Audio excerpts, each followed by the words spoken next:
Welcome to Goyal IAS. देखिए आज हम चर्चा करेंगे कांस्टेबल के जो पद आए हैं, काफ़ी भारी मात्रा में ये पद आए हैं, उन पे हम चर्चा करेंगे और क्या इसमें एलिजिबिलिटी है, आपका जो कॉमन एंट्रेंस टेस्ट होता है वो आपकी कैसे मदद करेगा, उस पर सारी हम चर्चा करने वाले हैं, जिससे कि आपको कोई भी कन्फ्यूजन ना हो और आपका एक अच्छी तरह से सिलेक्शन हो जाए। राइट।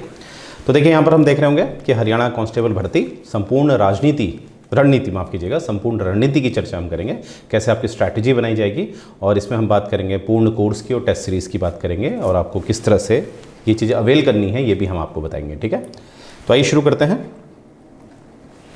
तो देखिए यहाँ पर है हरियाणा कांस्टेबल भर्ती, संपूर्ण विश्लेषण होगा यहाँ पर, पूरी डिटेल आपको मिल जाएगी।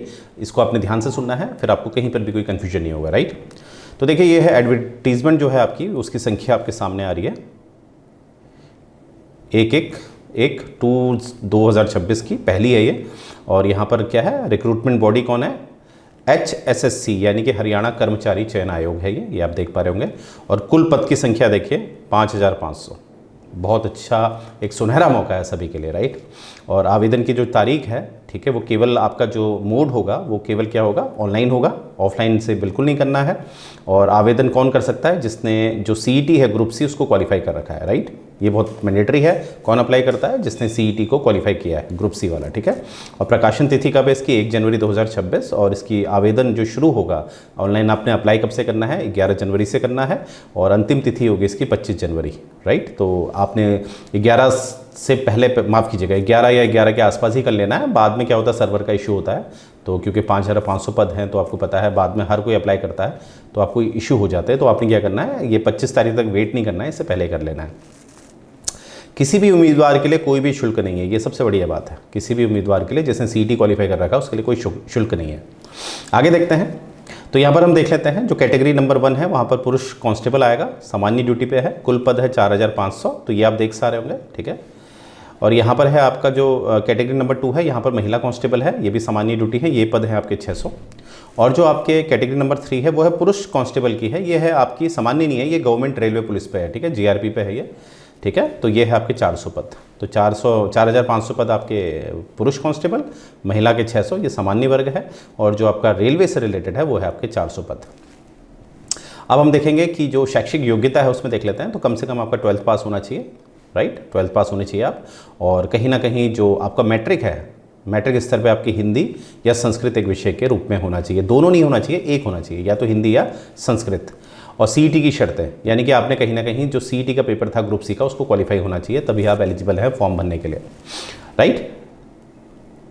अब देखिए कभी कभी कुछ होते हैं जो अपने हायर, जैसे इसमें जो एज है वो एज के हिसाब से जो है लोग ग्रेजुएट हो जाते हैं, तो आप ये नहीं कह सकते कि आप ग्रेजुएट हैं तो आपको वेटेज मिलना चाहिए, इसका कोई भी प्रावधान नहीं है। यानी कि आपकी जो हायर एजुकेशन है, जो यहाँ पर 10+2 मांगा गया है, और अगर आप ग्रेजुएट हैं तो आप ग्रेजुएट के आधार पर ये नहीं कह सकते कि आपको वेटेज मिलेगा। राइट। ऐसा कुछ नहीं है। आगे देखते हैं, आयु सीमा क्या है इसमें, 18 वर्ष से लेकर 25 वर्ष। इसलिए मैंने बोला कि 25 वर्ष में तो आदमी का पोस्ट ग्रेजुएशन भी हो जाता है, तो आप ये नहीं कह सकते कि आपका पोस्ट ग्रेजुएशन है तो आपको वेटेज मिलना चाहिए। राइट। आगे देखते हैं। अब ऊपरी सीमा जो आयु में छूट मिलती है, क्या वो है, बिल्कुल है। अगर आप SC या DSC या OSC वर्ग के हैं, यानी कि आप SC वर्ग के हैं तो आपको 5 वर्ष का, बैकवर्ड कास्ट यानी कि A और B कैटेगरी में आते हैं तो 5 वर्ष का, और आप इकोनॉमिकली वीकर सेक्शन, आर्थिक रूप से कमज़ोर हैं, तब भी आपके 5 वर्ष का आपको रिलैक्सेशन मिलेगा। पर याद रखिएगा ये रिलैक्सेशन उसी को मिलता है जिनके पास डोमिसाइल होता है, ये चीज़ अपनी याद रखनी है। अब यहाँ पर है भूतपूर्व सैनिक के लिए क्या है, तो सेवा मुक्ति की तारीख और भर्ती प्रक्रिया शुरू होने वाले महीने के पहले दिन, यानी कि 1 जनवरी 2026 के बीच का अंतराल 4 साल से अधिक नहीं होना चाहिए। यानी कि आपका जो सेवा मुक्ति आपकी हुई है वो 4 साल से ज़्यादा अंतराल में नहीं होनी चाहिए। और ये अंतराल कब निकाला जाएगा, 1/1/2026। राइट। तो 4 साल से ज़्यादा का अंतराल नहीं होना चाहिए, ये बात आपने याद रखना है। अब यहाँ पर हम देखेंगे चयन प्रक्रिया कैसे होगी। तो सबसे पहले तो CET आपका क्वालिफाई होना चाहिए, उसके बाद आपका PMT होगा। राइट। फिर यहाँ पर आपका PET होगा, फिजिकल जो एफिशिएंसी टेस्ट होता है वो आपको क्वालिफाई करना पड़ेगा।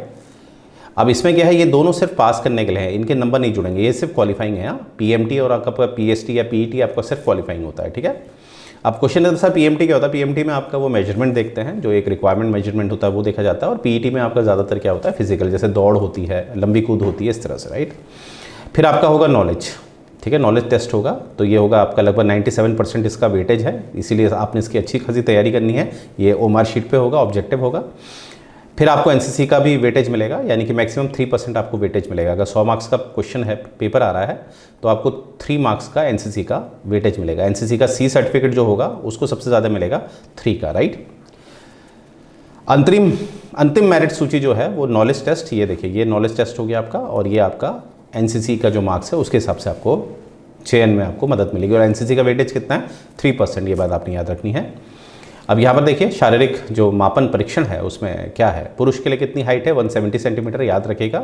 अगर आप सामान्य श्रेणी से जनरल हैं तो, अगर आप आरक्षित हैं, रिजर्वेशन में आते हैं, तो आपको 2 सेंटीमीटर की छूट मिलेगी, यानी कि 2 सेंटीमीटर का आपको क्या मिल रहा है? छूट। तो 168 सेंटीमीटर। वहीं सीने की बात की जाए, ये केवल पुरुषों में होगा, सीना जो है सिर्फ पुरुषों में देखा जाएगा, ये बात याद रखनी है आपने। तो सामान्य श्रेणी के लिए 83 सेंटीमीटर बिना फुलाए, और फुलावा कितना मांगा है? 4 सेंटीमीटर का। अन्यथा तो 5 सेंटीमीटर का मांगते हैं, पर इसमें 4 सेंटीमीटर का मांगा है। और जो आपके आरक्षित वर्ग है उसके लिए 81, ठीक है, 2 सेंटीमीटर की छूट मिल रही है, पर फुलावे में कोई नहीं, 4 सेंटीमीटर का फुलावा इनका भी चाहिए। क्वेश्चन है कि फुलावा क्यों चाहिए होता है? क्योंकि पता चल जाता है कि अगर आपने सिगरेट पी रखी है काफ़ी ज़्यादा, आपने ऑक्सीजन कैपेसिटी आपने कम कर रखी है, तो आपको फुलावा नहीं आ पाता उतना, राइट। आप हाफते हैं उतना, इसलिए चेक किया जाता है, आपका एंड्योरेंस कम हो जाता है। तो कम से कम 5 सेंटीमीटर का आपका फुलावा होना चाहिए, राइट। महिलाओं के लिए क्या है? हाइट होनी चाहिए, सामान्य श्रेणी से हैं अगर आप 158 सेंटीमीटर, और आरक्षित श्रेणी से हैं तो 156। तो ये 2 सेंटीमीटर की छूट है, और छाती यहाँ पर महिलाओं में लागू नहीं होगी, ठीक है। और पीएमटी केवल क्वालिफाइंग है, मैंने पहले भी चर्चा करी है, ये बात आपने याद रखनी है, वेरी इंपॉर्टेंट पॉइंट। और वहीं पर हम देखेंगे शारीरिक में जो आपका पीएसटी होता है, फिजिकल जो स्क्रीनिंग होती है आपकी, एंड्योरेंस चेक किया जाता है। तो इसमें मेल के लिए जो दौड़ है 12 मिनट में 2.5 किलोमीटर, ठीक है। तो आपने क्या ध्यान रखना है कि आप अगर 10 मिनट में 2.5 किलोमीटर दौड़ गए हैं, या आप 8 मिनट में ही 2.5 किलोमीटर दौड़ गए, तो आपको कोई एक्स्ट्रा मार्क्स नहीं मिलने वाले, ये सिर्फ क्वालिफाइंग है। तो मैक्सिमम 12 मिनट में आपने 2.5 किलोमीटर जब पार कर लेना है तो आप क्वालिफाई हो गए। तो यानी कि ऐसा नहीं कि आपने ज़बरदस्ती एफर्ट लगा लेना है, ठीक है। कभी कभी बालक क्या करते हैं, वो सोचते हैं कि मैं अगर से 7 मिनट में पूरा कर दूंगा तो मुझे वेटेज मिलेगा, ऐसा कुछ नहीं है, ठीक है। अपने शरीर को इतना प्रेशर ना दीजिएगा, बस याद रखिएगा 12 मिनट में आपने 2.5 किलोमीटर पूरा करना है। और महिलाओं के लिए वही है 6 मिनट में 1 किलोमीटर। और वहीं पर जो भूतपूर्व सैनिक हैं हमारे, उनका भी है 5 मिनट में 1 किलोमीटर, राइट। तो ये चीज़ याद रखना है।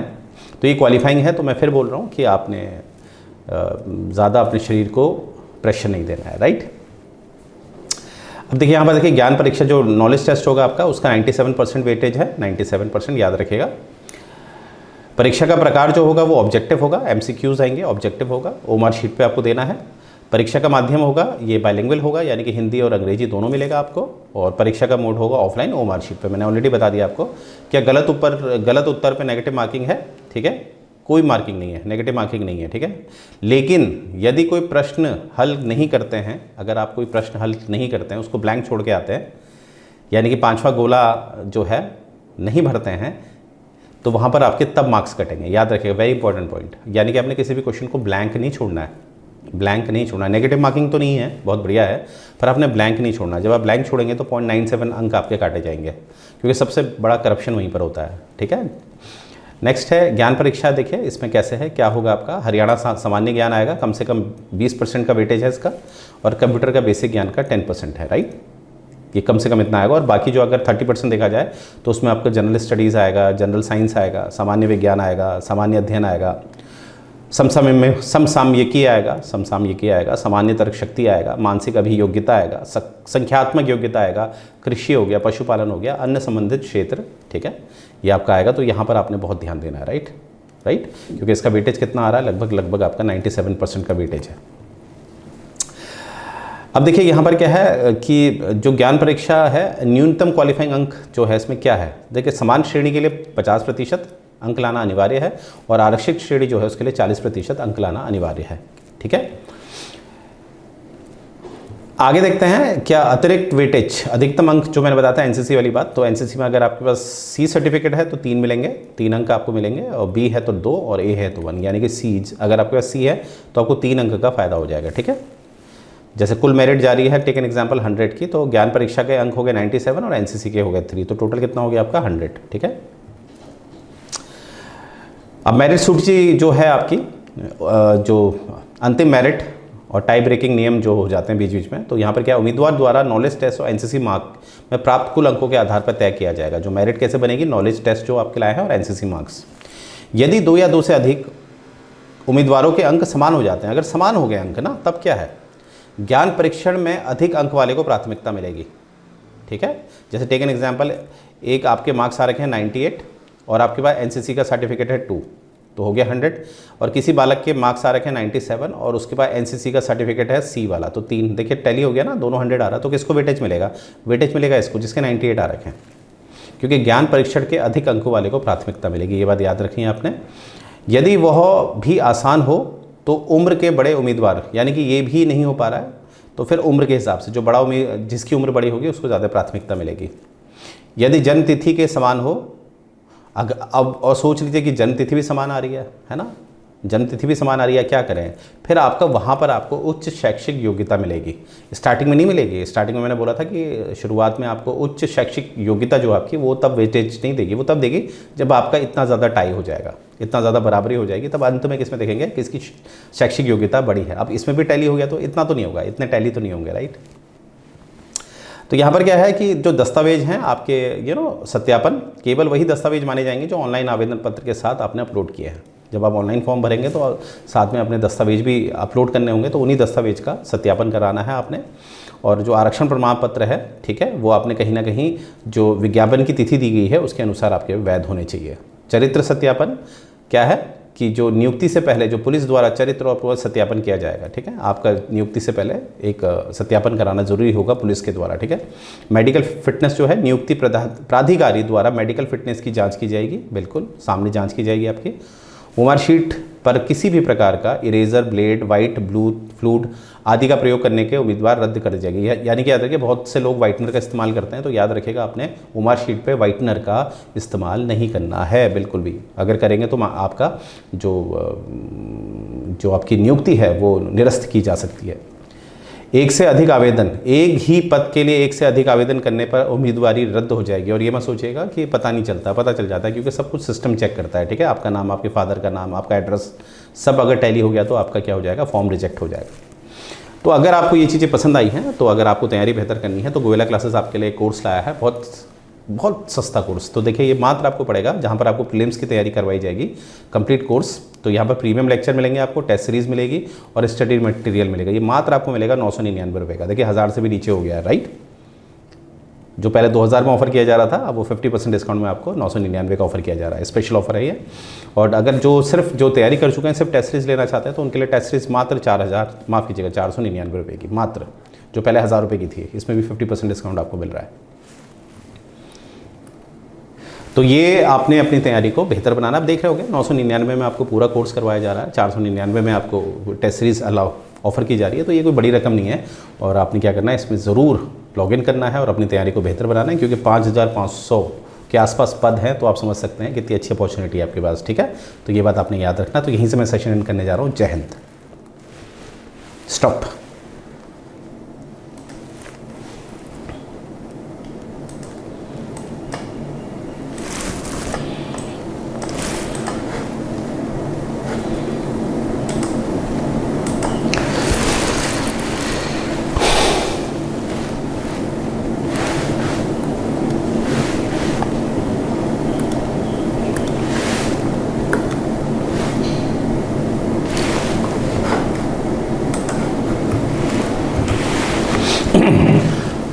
Three, two, one, start. Welcome to Goyal IAS. आज हम चर्चा करेंगे HCS कंप्लीट कोर्स 2026 जो पेपर होने वाला है आपका, उसमें जो इसकी संपूर्ण रणनीति है और जो इसका पूर्ण कोर्स है और इसकी जो टेस्ट सीरीज़ है वो कैसे होगी, क्या होगी। तो आइए ज़रा देख लेते हैं एक स्ट्रैटेजी क्या बना रखी है, एक हमारी रणनीति क्या है पेपर क्रैक करने के लिए, राइट। क्योंकि अगर आप रणनीति आपकी अच्छी नहीं होगी तो बहुत मुश्किल हो जाता है आपका सफलता की तरफ पाँव रखना, राइट। तो आगे बढ़ते हैं। तो यहाँ पर देखिए, जो आपका कुछ हम चर्चा कर लेते हैं कि क्या क्या आपका एज क्राइटेरिया होगा। तो यहाँ पर देखिए, जो एज होगी वो 18 से 42 साल की होगी, 18 to 42। और इसमें रिलैक्सेशन मिलेगा, बिल्कुल 5 साल का मिलता है, वो हम आगे चर्चा करेंगे किस किस को मिलता है। और एजुकेशनल क्वालिफिकेशन होनी चाहिए आपकी बैचलर, राइट, किसी भी यूनिवर्सिटी से रिकॉग्नाइज होनी चाहिए, बैचलर डिग्री होनी चाहिए। और यहाँ पर जो पहला होगा आपका, क्योंकि आपको पता है सिविल सर्विसेज में आपको सिलेक्शन लेना है तो 3 चरण होते हैं आपका, प्री होता है, मेंस होता है और इंटरव्यू होता है, ठीक है। तो प्रीलिम्स के लिए आपको जनरल स्टडीज़ आएगा एक पेपर और एक सीसेट आएगा, ठीक है। सीसेट क्वालिफाइंग नेचर का होता है, 33% लाने होते हैं आपने। फिर आपने जीएस की कॉपी आपकी चेक होती है, उसके बाद जीएस जब आप क्वालिफाई करते हैं तो आप मेंस के लिए एलिजिबल हो जाते हैं। और जीएस जो है प्री में आपका जो जीएस होता है उसके मार्क्स आपके मेंस में काउंट नहीं होते, ये सिर्फ क्वालिफाइंग होता है मेंस में बैठने के लिए। मेंस में आपका देखिए यहाँ पर आपका हिंदी इंग्लिश होगा और जीएस 1 2 3 4 होंगे। अब ये ऑप्शनल नहीं है, ठीक है, ये ऑप्शनल नहीं है, ये इसलिए डाल गया, ये इंटेंशनली हमने डाला है जिससे कि जिनको लगता है ऑप्शनल आएगा, बिल्कुल नहीं आएगा। इस बार आयोग ने औपचारिक रूप से कहा है कि ऑप्शनल खत्म हो गया। अभी आगे नेक्स्ट स्लाइड में आपको दिखेगा, आने वाली स्लाइड्स में, कि एग्जैक्टली सिलेबस है क्या हमारा। फिर लास्ट में है आपका इंटरव्यू, राइट। चलिए तो आगे देखते हैं। देखिए स्ट्रैटेजी क्या है एचसीएस के लिए कि आपकी तैयारी जो है कहीं ना कहीं शुरू हो जानी चाहिए। 1 साल का आपका टाइम पीरियड होना चाहिए, 12 से 15 महीने का बिफोर द एग्ज़ाम। तो अगर आप देख लीजिए, अगर एग्ज़ाम आपका आई थिंक मई जून के आसपास आपका एग्ज़ाम हो जाएगा तो ऑलरेडी आपने तैयारी शुरू कर देनी चाहिए। और ज़्यादातर एनसीईआरटी आपका बेस बनाती है, स्टैंडर्ड बुक्स हैं कुछ, वो भी हम चर्चा करेंगे, जैसे पॉलिटिकल है लक्ष्मीकांत, इकोनॉमिक्स के लिए रमेश सिंह, ठीक है, मिडिवल हिस्ट्री के लिए सतीश चंद्र, इस तरह से। करंट अफेयर्स के लिए हमने ध्यान देना है बुक्स पे, जो न्यूज़पेपर है हमारे, द हिंदू हो गया, इंडियन एक्सप्रेस हो गया, ट्रिब्यून हो गया, स्टेट स्पेसिफिक के लिए ट्रिब्यून हो गया, राइट। मॉक टेस्ट कंटिन्यू लगाने हैं हमने, आंसर राइटिंग करते रहना है। आंसर राइटिंग खुद नहीं करनी है, किसी जानकार व्यक्ति के अंतर्गत करनी है, राइट। और रिवीजन कंसिस्टेंटली करना है, बहुत इंपॉर्टेंट है। आगे बढ़ते हैं। What is Haryana civil services exam. देखिए एचसीएस जो है, एचसीएस एग्ज़ाम क्या होता है, इससे कराता है HPSC, Haryana public service commission कराता है। और ये एक कॉम्पिटिटिव एग्ज़ाम है जिसके द्वारा एक ऑफिसर रैंक के लोग अलग अलग डिपार्टमेंट में रिक्रूट किए जाते हैं। जैसे सबसे ऊपर आप देखेंगे एचसीएस एग्जीक्यूटिव ब्रांच कहते हैं, जिसे कॉमनली हम एसडीएम कहते हैं, एसडीएम, ठीक है।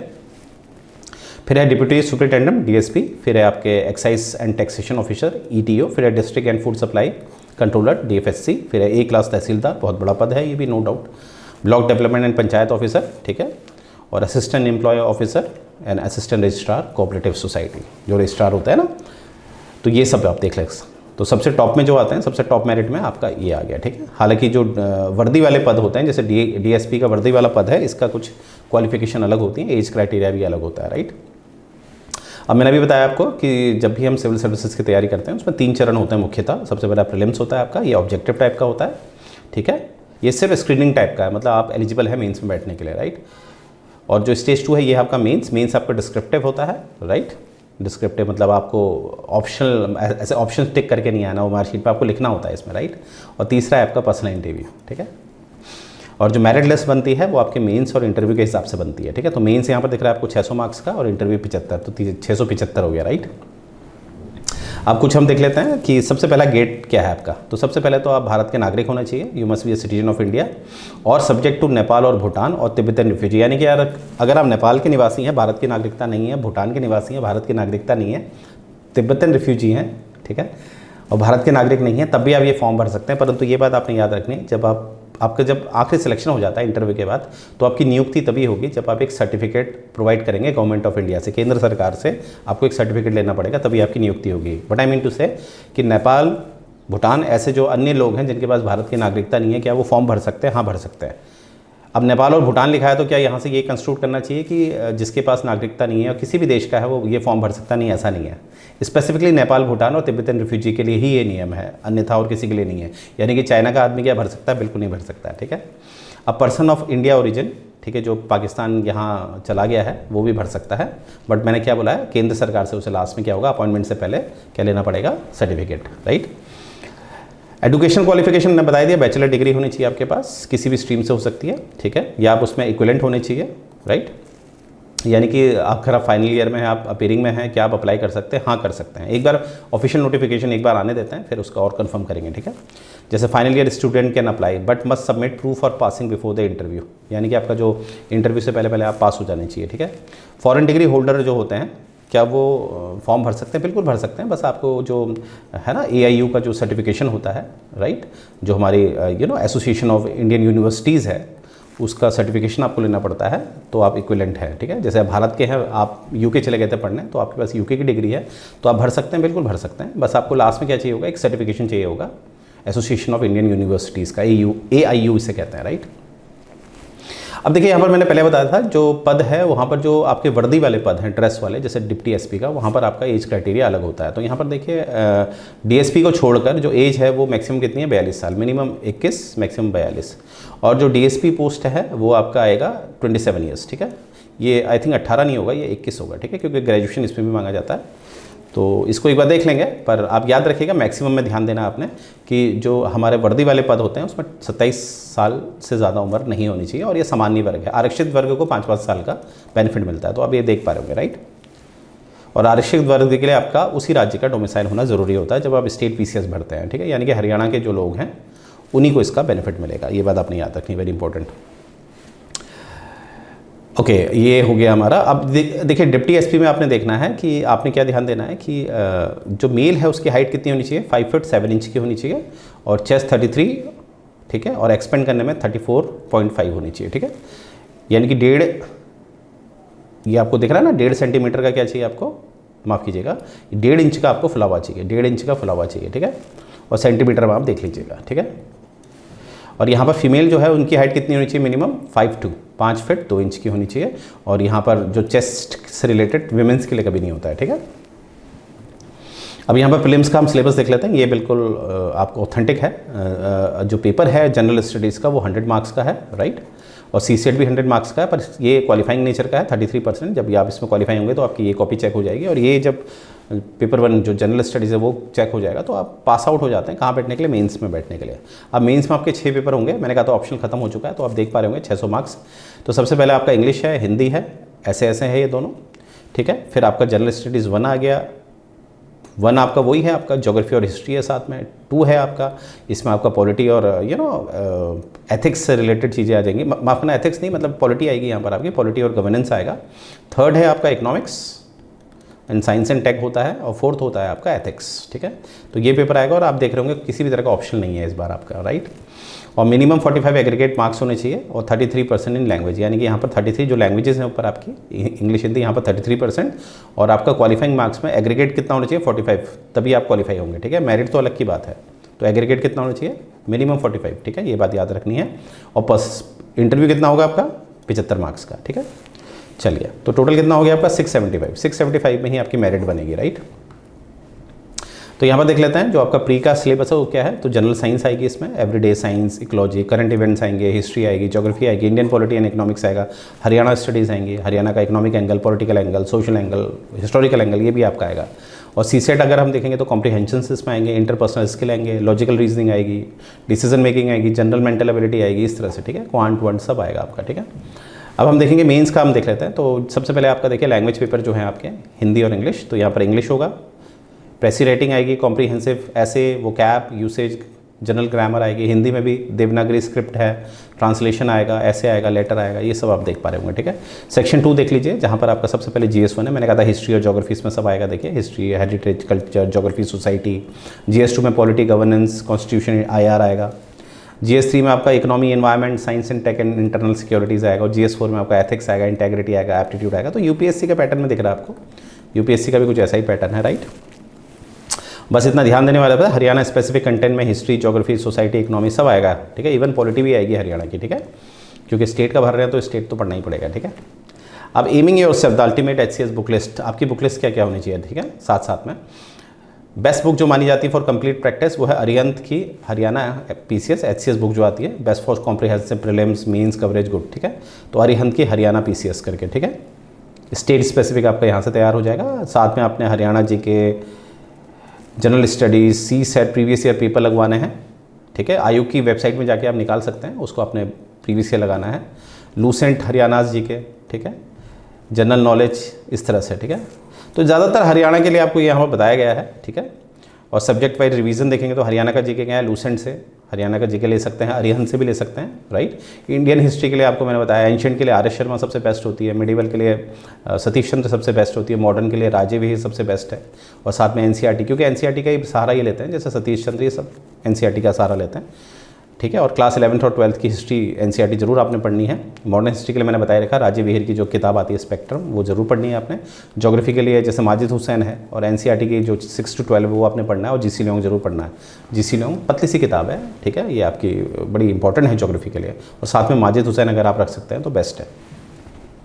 अब देखिए, अगर मैं इंडियन पॉलिटी की बात करूँ तो एम लक्ष्मीकांत के बिना तो ये अधूरा हो जाएगा, ठीक है। सबसे बेस्ट बुक मानी जाती है। और इकोनॉमिक्स के लिए आपका रमेश सिंह, ठीक है। और साइंस एंड टेक के लिए एनसीईआरटी 6 to 10th, और एथिक्स के लिए आपका लूसेंट की आती है, और एक लेक्सिकन भी आती है, लेक्सिकन भी आप पढ़ सकते हैं, लेक्सिकन, ठीक है।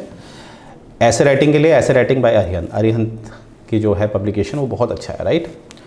For current affairs and Haryana scheme, national international के लिए द हिंदू पढ़ सकते हैं, द इंडियन एक्सप्रेस पढ़ सकते हैं, और हरियाणा स्पेसिफिक में दैनिक भास्कर, ट्रिब्यून, ये सब पढ़ सकते हैं, ठीक है।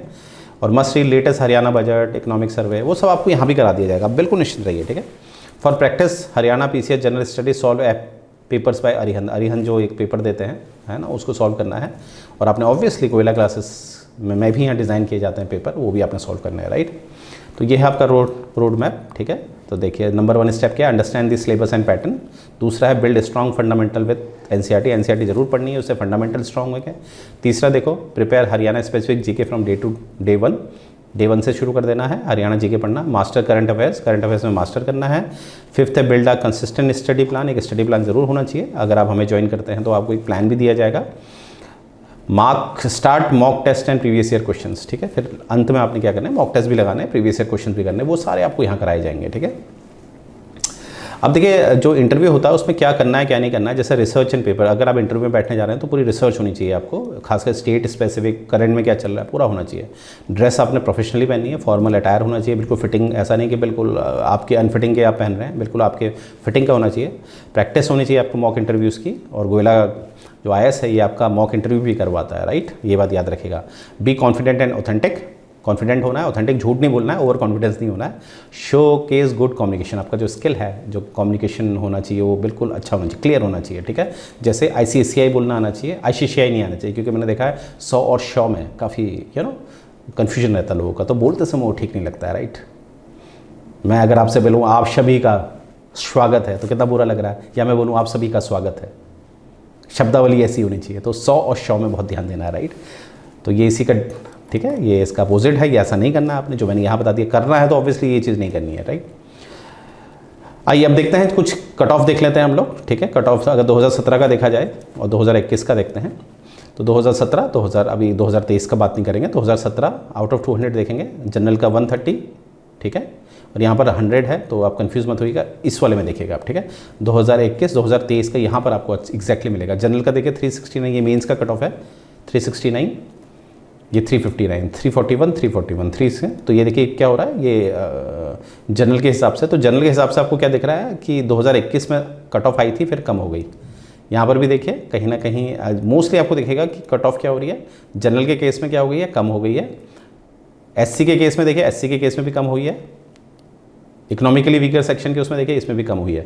तो कम होने का मतलब क्या है, कट ऑफ, यानी कि कम होने का मतलब होता है कि लेवल जो है वो बढ़ा दिया गया है, लेवल बढ़ा दिया गया है। आजकल UPSC लेवल के क्वेश्चन पूछे जाते हैं इसमें, ठीक है। तो आपने क्या करना है, हमारे जो लेक्चर्स आ रहे हैं आजकल उनको फॉलो करना है। अब आप समझ जाएंगे कि किस लेवल का आपको पढ़ाया जाता है, क्योंकि आप बहुत समझदार हैं, राइट। तो आपको पता चल जाता है कि किस लेवल के टीचर यहाँ आपको पढ़ाएंगे, राइट। तो ये बात आपने याद रखना है, very important point. Final step क्या है, एप्लीकेशन फीस। एप्लीकेशन जो होगा वो हमेशा ऑनलाइन ही सबमिट होगी, ऑफलाइन कभी भी नहीं होती है, और ये ऑफिशियल वेबसाइट के थ्रू होता है, ऑफिशियल वेबसाइट के थ्रू ही याद रखिएगा, ठीक है। और आगे देखते हैं कि यहाँ पर जो फ़ी क्राइटेरिया होगा, मेल के लिए जो जनरल हैं, अदर स्टेट के उनके लिए 1000 होगा, हर बार ऐसे ही होता है। ऑल फीमेल के लिए 250 होगा, मेल के लिए जो होगा हरियाणा ओनली का 250 होगा, और पर्सन विद डिसेबिलिटीज़ जो हरियाणा के उनके लिए निल होगा, ठीक है। तो ये क्या है, your journey to become SCS officer start now. अभी अगर आप मेरा लेक्चर सुन रहे हैं तो इसलिए तो सुन रहे हैं क्योंकि आपका इंटरेस्ट है, यानी कि आपकी जर्नी शुरू हो चुकी है, याद रखिएगा ये बात, ठीक है। अब ये देखिए कुछ अचीवमेंट्स हैं, अगर आप चाहते हैं आपकी भी ऐसी फ़ोटो आने वाले भविष्य में जो स्टूडेंट्स हैं आपकी फ़ोटो उनको इंस्पायर करे, तो आपको भी मेहनत करनी है। देखिए एक बार ये भी स्टूडेंट थे और आज क्या बन चुके हैं, एक कामयाब इंसान बन चुके हैं, राइट। ये कुछ अचीवमेंट्स देखिए हमारे, राइट। अब प्रश्न है सर ये कोर्स हमें कितने का पड़ेगा, तो कोर्स पड़ेगा आपको, ये कोर्स आपको पड़ेगा, इसमें प्रीलिम्स आपको कराया जाएगा, प्रीमियम लेक्चर्स दिए जाएंगे, टेस्ट सीरीज होगी और स्टडी मटेरियल होगा। याद रखिएगा प्रीलिम्स का है ये, तो ये आपको मात्र पड़ेगा 4999 का, 50% डिस्काउंट चल रहा है, मात्र पड़ेगा 4999 का। अच्छा, अगर आप इसमें मेंस भी चाहते हैं, इसमें मेंस भी इंक्लूड करना चाहते हैं, तब कितने का पड़ेगा? तो आपको ये पड़ेगा तब मात्र 14,999। आई रिपीट, अगर इसमें आप मेंस भी चाहते हैं कि एक साथ मेंस की भी आप तैयारी करना चाहते हैं तो 14,999, याद रखिएगा ये बात, राइट। और केवल आप टेस्ट सीरीज़ लेना चाहते हैं तो आप मात्र आपको टेस्ट सीरीज़ मिलेगी 1,499 की, इसमें भी 50% डिस्काउंट है, तो इसमें केवल आपको टेस्ट सीरीज़ मिलेगी। तो याद रखिएगा, अगर प्री की तैयारी करना चाहते हैं, प्री का कंटेंट आपको चाहिए, टेस्ट चाहिए, लेक्चर्स चाहिए, प्रीमियम लेक्चर्स, तो आपको पड़ेगा वो 4,999। हाँ, अगर उसमें मेंस भी आपको चाहिए, मेंस के रिलेटेड भी आपको प्रीमियम लेक्चर्स चाहिए, तो वो पड़ेगा आपको 14,999। और केवल टेस्ट सीरीज़ चाहिए तो वो पड़ेगी आपको मात्र 1,499। ये है टेस्ट सीरीज़ आपके प्री के लिए, प्रीलिम्स के लिए, राइट।